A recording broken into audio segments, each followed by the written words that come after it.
you really think that when somebody dies, you know, like this is like the age-old question. When somebody dies, that's it. It's just your DNA. Absolutely not. When you die, there is something that does not die, DNA. called DNA. And if you have lived a life in support of this Neanderthaler agenda from a person English people call God, who is a creator, not creation, then you will be thrown in the kettle and melted down and remerged with other failures. If you have been able to grasp the concepts and you have learned the premise that I'm describing, your DNA will be remembered with creation. It will be placed into creation, and you will live forever as cells within creation. Creation was not born on this planet. Creation was not born in the solar system. Creation was not born in the universe.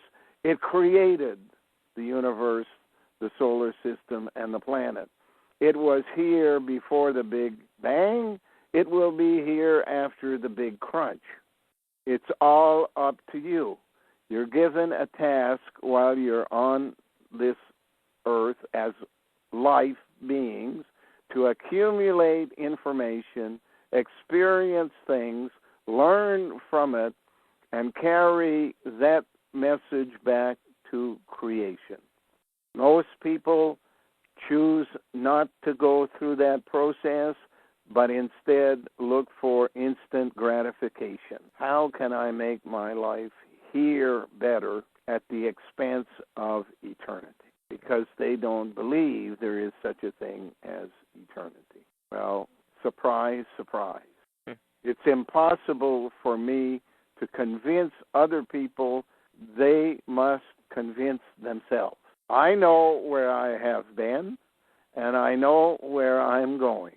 And what happens to me in this life is irrelevant compared to the fact that I am, in fact, doing a job bigger than a job could be done on earth of any value. My job is collecting information, bringing it to creation. I'm on lifetime contract every time. And anybody who doubts that you can be born again in the sense of being reincarnated, remade, just don't understand genetic engineering and haven't been listening in the last 10 years about, the sheep dolly and the pigs and Dr. Barnhardt's operations to replace hearts and stuff like that. We are there forever unless we fail to learn, and we are then placed back in the cauldron. Here on this planet, we call it the core of the earth. We're mixed in, reconstituted, and our divided parts come out as lava, along with all the other dead things that ever lived before and did not learn, and they start the process over again. So they're given more than one shot at it, but it's like baseball. 3 strikes, you're out. So like you can go into the ground right now and find some remnants of another type of like a previous life. Yeah. They're all in the place between the ocean and the Moho discontinuity. They travel through the sediment as the salt of life, and they create the basalt, which is the rock of the Moho discontinuity. And from there, choices are made. Either you stay as part of the larger brain, the basalt of the earth, or you continue through the mantle down to the core and are melted down again. And you become part of a new attempt called lava. They call it Sial. The rock of of basalt is called sima, which converts by moving the letters around to the French word ami. Ami in English is friend. So what happened was a kidnapping team hijacked the Moho discontinuity and began to work on it from it for its own benefit. Short-term, instant gratification, power is what they want. The problem with control freaks is they hate themselves. They have no sense of self-worth. That's why they want power, because they don't feel important. That's why they call themselves shrubs as opposed to flowers, alders as opposed to something beautiful. And when you hate yourself, you try to collect power. Power is obtained through money, the common denominator. So they created money in lieu of love, in lieu of liking themselves. And love became their lava. Volcanoes are their tools. If you read the word volcano, reverse the first three letters, and you have a love canoe.